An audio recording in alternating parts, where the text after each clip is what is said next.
Bom dia, boa tarde. Nosso grupo é o Alan Alcalay, Nick Colby e Raul Maier, que sou eu que vou apresentar o nosso APS3. A gente decidiu utilizar o item 1, que é o capital físico, e para isso temos esse modelo aqui que montamos no programa Vensim. Vou explicar o que são cada uma das variáveis agora, sendo a primeira, output por unidade de capital, que é o rendimento percentual da empresa, a fração de investimento, o quanto de investimento, a porcentagem de investimento que você vai de fato investir na empresa, o output econômico, que é o valor que é gerado pelo estoque de capital, que é o quanto vai refletir no investimento, o investimento, que vai ser a multiplicação entre fração de investimento e output econômico, que vai chegar no valor real, que vai ser reinvestido ao estoque de capital. E a depreciação, ao quanto a empresa perde de valor de estoque de capital. Utilizamos essa unidade em anos, e a vida útil do capital é o quanto o capital dura. Então esse estoque aqui esse modelo aqui representa o quanto que o estoque de capital, como é que o estoque de capital funciona, aumentando durante os anos, como é possível ver antecipadamente nesse gráfico. Continuando aqui a nossa explicação, agora eu vou explicar como é que cada uma das variáveis se relaciona. Mas para isso eu vou definir quais são os valores iniciais que a gente utilizou para fazer o programa. Começamos com o estoque de capital de 1.000, começamos com a vida útil do capital de 10, o output por unidade de capital de 35% e a fração de investimento de 45%. Aqui, o modelo começa assim: você tem 1.000 de estoque de capital, esse 1.000 vai para o output econômico, que vai ser multiplicado pelo output por unidade de capital, sendo 1.000 vezes 35%.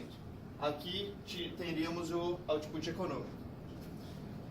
Agora teríamos o output econômico de 350 e multiplicaríamos pelo 45% da fração de investimento para chegar em quanto realmente vale o investimento que vai ser devolvido ao estoque de capital, ou seja, aumentando o estoque de capital, que é possível ver aqui no ano 1. Com esse valor, o estoque de capital aumentaria, porém também há uma diminuição do estoque de capital devido à depreciação. Calculamos a depreciação fazendo o estoque de capital, que era 1.000 dividido por 10, ou seja, nossa depreciação inicial era de 100. Ou seja, aumentamos aqui e diminuímos ali em 100. Dessa forma, o estoque de capital aumentou devido ao fato de que o investimento foi maior do que a depreciação que saiu da empresa. Vou mencionar um pouco as polaridades agora. Como se pode ver, tem os positivos aqui e tem o negativo.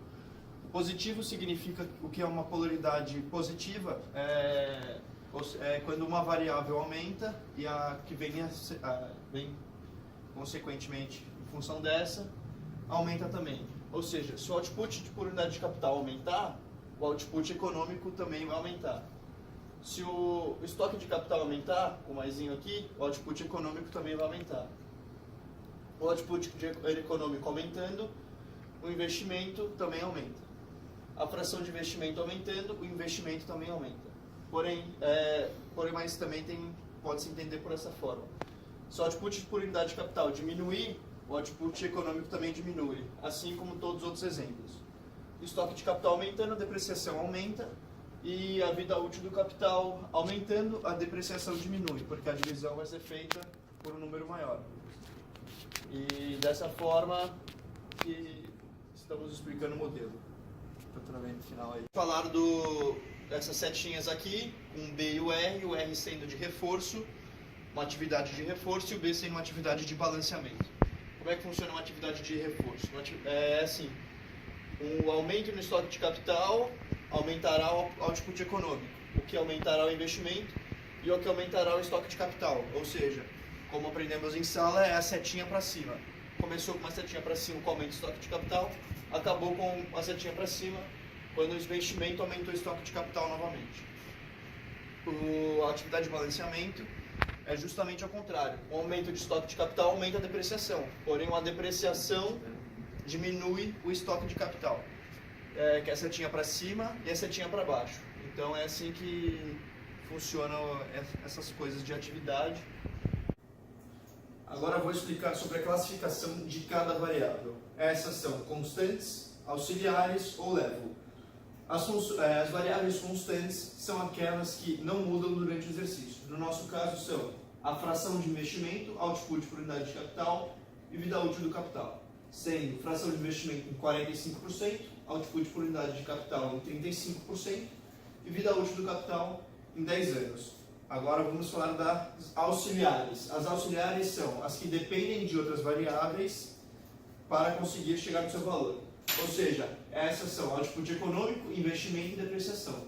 O output econômico, como se pode ver pelas setas, depende do output por unidade de capital. O investimento depende da fração de investimento e a depreciação depende da vida útil do capital. O estoque de capital, que é a nossa única variável level, que é a variável dinâmica, ou seja, que é a variável que muda. Como você pode ver nesse gráfico, é feito pelo estoque de capital. Então, vou explicar agora como é que funciona o gráfico, baseado no aumento da fração de investimento, no output econômico, output por unidade ou vida útil.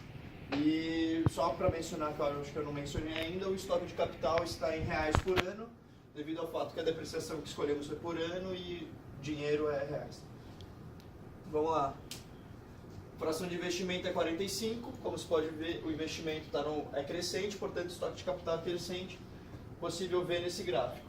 A depreciação também é crescente, porém pode-se perceber que a inclinação é menor da depreciação do que investimento, que gera um aumento no gráfico final do estoque de capital.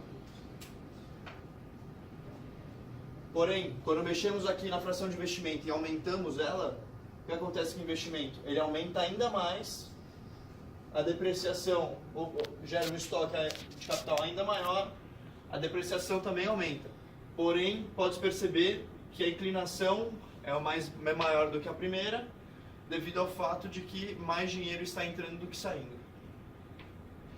A mesma lógica se aplica ao output por unidade de capital. Um aumento vai gerar um output econômico maior ainda, o que vai gerar um investimento ainda maior e um estoque de capital com uma inclinação ainda maior. Como você pode ver aqui, a partir do ano 6, a exponencialidade do gráfico é bem grande. Depreciação também cresce, porém muito menos do que o estoque de capital. Agora vamos falar da vida útil do capital. Inicialmente temos ela em 10, a depreciação está crescente, ou seja, o estoque de capital não está crescendo muito devido a essa depreciação crescente. Inicialmente ele está acabando perto de 1.725, ao final dos 10 anos. Porém, com o aumento da vida útil do capital, pode-se ver que o gráfico ficou bem mais inclinado. Isso se deve porque, quando fizemos a divisão estoque de capital por vida útil do capital, quanto maior o número, menor a depreciação. Ou seja, uma depreciação pequena vai gerar um crescimento ainda mais exponencial no estoque de capital, que pode-se ver aqui. Ao final dos 10 anos, teríamos quase 3.000 no estoque de capital. Porém, uma diminuição da vida útil do capital para abaixo de 10 pode gerar um gráfico negativo. Isso se dá porque o estoque de capital dividido pela vida útil do capital com um número menor do que 10 vai gerar uma depreciação maior. Sendo que a depreciação é maior do que investimento, então o estoque de capital começa a ser negativo. Como podemos ver aqui, começa em 1.000, perto dos 10 anos, e está quase em 800. E é assim que funciona o nosso modelo. Muito obrigado mais uma vez, Raul Maier, Nicolas Kolbe e Alan Alcalay.